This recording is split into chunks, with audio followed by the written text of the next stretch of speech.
Après avoir déjeuné au camping, je reviens sur mes pas et traverse le village. Celui-ci est en balcon, accroché à des falaises. Il reste des ruines médiévales.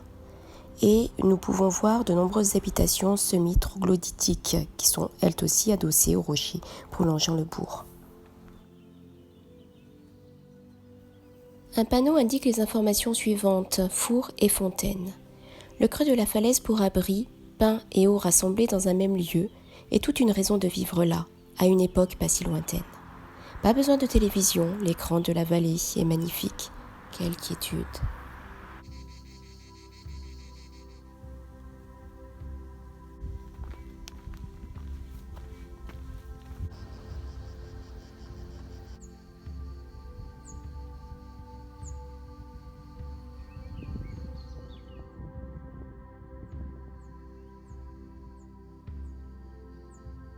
Il reste 3,8 km pour arriver jusqu'à Marcillac-sur-Célé.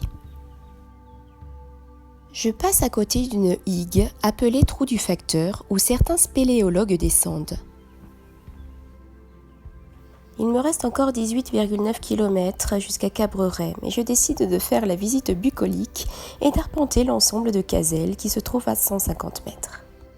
Ce sont des cabanes en pierre sèche emblématiques de la région qui témoignent de savoir-faire ancestraux.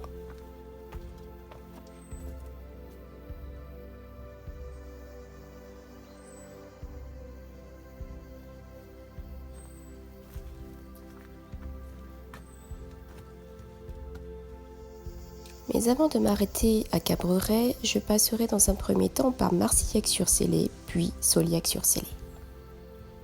Il fait très chaud. Quand je suis passée par Marcillac-sur-Célé et que j'étais dans le village, j'ai suivi le GR 651. Je pensais qu'il nous ferait passer par l'église et donc par le centre du village, ce qui n'a pas été le cas. Et donc, j'ai raté le village. Et quand je commence une côte, comment vous dire, j'ai trop la flemme, j'ai pas du tout envie de redescendre pour remonter. Donc j'ai continué.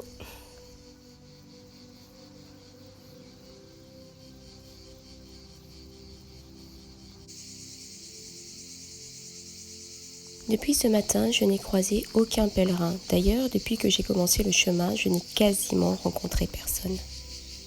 Sachant qu'à partir de Figeac, vous avez 3 options. Soit vous passez par le GR65 classique qui passe par le Cos et rejoint la vallée du Lot à Carjac, soit vous passez par le GR651 qui passe par la vallée du Célé, c'est-à-dire ce que je suis en train de faire, soit vous passez par le GR6 qui passe par Cardaillac, la Capelle-Marival avant de rejoindre Rocamadour et puis redescendre vers Cahors.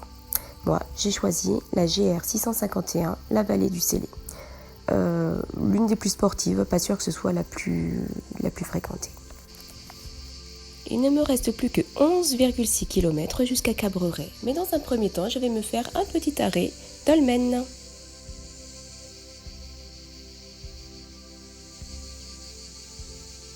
Bon, c'est pas tout, mais il faut quand même avancer.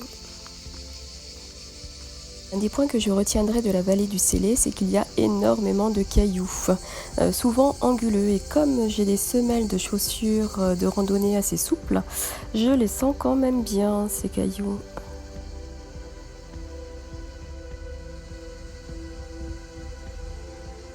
Ouyouyou, je rêve de ce snack, m'arrêter, petite baignade, waouh, j'y vais. Cet oiseau semble dormir sur la route, il finira par s'envoler. Après une bonne descente, je m'arrête et je bois une bière artisanale locale avec un mars glacé. Et je discute quelques instants avec le responsable du snack bar, le Poivret Célé. J'en profite aussi pour me poser un peu, me baigner, me relaxer, me masser les pieds. Puisque j'avais bien descendu pour arriver jusqu'au snack bar, j'ai bien remonté pour retourner sur Cabreret.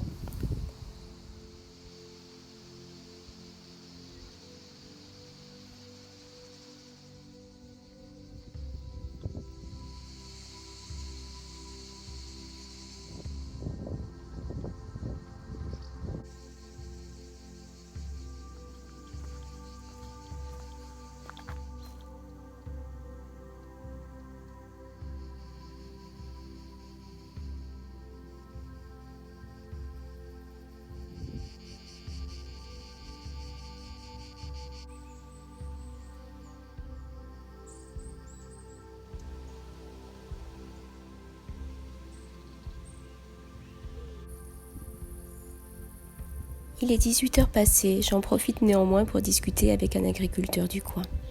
Il ne reste plus que 2,8 km pour arriver à Cabreret, mais j'ai l'impression que ces derniers kilomètres sont interminables. Cette sculpture en terre retrace l'évolution de l'être humain avec une touche humoristique. Le village de Cabreret est niché au cœur de la falaise de Rochechourbe. Il est situé au confluent de la vallée de la Sagne et de la vallée du Célé. Accroché à la corniche, on peut y voir de nombreuses maisons troglodytiques.